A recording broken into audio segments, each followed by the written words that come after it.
ये दो चेहरे हैं, एक मोनालिसा और दूसरी हर्षा, जो साध्वी के नाम से मशहूर हुई। लेकिन दोनों चेहरे महाकुंभ में मशहूर होने के बाद ऐसे विवादों में आए और परेशानियों में आए कि दोनों महाकुंभ से गायब हो गए। आइए दोनों के बारे में आपको बताऊं। मोनालिसा कौन है, पहली बार शायद इस प्रोग्राम में मैं बताने जा रहा हूं। मोनालिसा भी बहुत सुर्खियों में है और इतनी सुर्खियों में आई कि उन्हें महाकुंभ छोड़कर जाना पड़ गया। ये आप देख रहे हैं मोनालिसा को। मोनालिसा मध्य प्रदेश के इंदौर की रहने वाली है। इंदौर से पिता के साथ आई थी महाकुंभ में माला बेचने के लिए। उनके साथ ही बाकी परिवार भी महाकुंभ में माला बेचता था। लेकिन कुछ ही दिन में उनकी तस्वीरें तेजी से वायरल होने लगी। सोशल मीडिया पर लोग उनकी सुंदरता की तारीफ करने लगे। तस्वीरें वायरल होने से पूरे देश में लोकप्रियता बढ़ गई।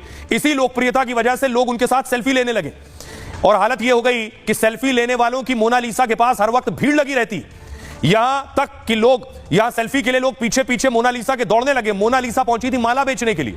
कई बार इससे बचने के लिए मोनालिसा को छिपना पड़ता था। मोनालिसा पर यह दावा उनके परिवार की तरफ से किया गया है। इससे महाकुंभ में वो पिता के साथ माला नहीं बेच पा रही थी, लोग इतना परेशान कर रहे थे। आखिर मोनालिसा के पिता ने परेशान होकर मोनालिसा को वापस भेज दिया है। फिलहाल उनका बाकी परिवार अभी महाकुंभ में माला बेचता है।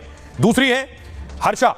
30 साल की हर्षा रिछारिया उत्तराखंड की रहने वाली है और महामंडलेश्वर कैलाशानंद गिरी की शिष्या है। 2 साल पहले अपने गुरु से दीक्षा ली थी। पेशवाई में निरंजनी अखाड़े के रथ पर नजर आई। सोशल मीडिया पर उन्हें सुंदर साध्वी भी कहा जाने लगा, लेकिन उनके साथ सेल्फी वीडियो शूट करने वालों की भीड़ लगने लगी। हर्षा लोकप्रिय हुई तो उन पर कुछ लोग सवाल भी उठाने लगे। कुछ संतों ने रथ पर बैठने और भगवा वस्त्र पहनने पर आपत्ति जता दी। शंकराचार्य अभिमुक्तेश्वरानंद ने भी रथ पर बैठने का विरोध किया। विवाद इतना बढ़ गया कि एक वीडियो में हर्षा रोते हुए नजर आई थी। परेशान होकर उन्होंने महाकुंभ छोड़ने का ऐलान कर दिया। इसके साथ ही उन्होंने कहा कि वो अभी साध्वी तो नहीं बनी है, लेकिन मैं धर्म और सनातन संस्कृति को जानने महाकुंभ में आई थी। मुझे इस लायक भी नहीं छोड़ा गया कि पूरे महाकुंभ में रुक सकूं। वो महाकुंभ जो जीवन में एक बार आएगा वो भी मुझसे छीन लिया। मेरे साथ जिन्होंने ये सब किया है उनको पाप जरूर लगेगा। आइए अब आपको सुनवाता हूं, दोनों को सुनिए। मोनालिसा जो मध्य प्रदेश चली गई, हर्षा जो महाकुंभ छोड़ चुकी है, क्या कहना।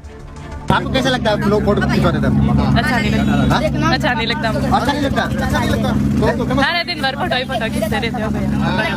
ये और भी लड़कियां हैं मेरे से बहुत खिंचाते हैं। दिन भर फोटो माला भी नहीं बेचते। रिछारिया और इस वक्त मैं हूँ प्रयागराज की पावन धरा पे, जहाँ पे पूर्ण भव्य महाकुंभ चल रहा है और जहाँ पे हर किसी ने मेरे नाम का एक शोर मचा दिया है। लेकिन उसके साथ ही मैं धन्यवाद करना चाहती हूँ उन पूरे महात्मा संत तपस्वियों का जो मेरे पक्ष में मेरे लिए इस वक्त खड़े हुए हैं, जो अपना आशीर्वाद अपना प्यार मेरे साथ बना के रख रहे हैं, जो मेरे हाथ को थाम के रख रहे हैं, जो एक बेटी की तरह एक पिता की तरह मेरी हिफाजत कर रहे हैं। उन सब का धन्यवाद। हर हर महादेव। आइए अब आपको दिखाता हूं कि आखिर किस तरह से महाकुंभ में हजारों लोग नागा साधु बनने पहुंच गए। जी हां, यह तस्वीरें मैंने आपको पहले दिखाई थी नागा साधुओं की। अखाड़ों से जिस दिन अमृत स्नान था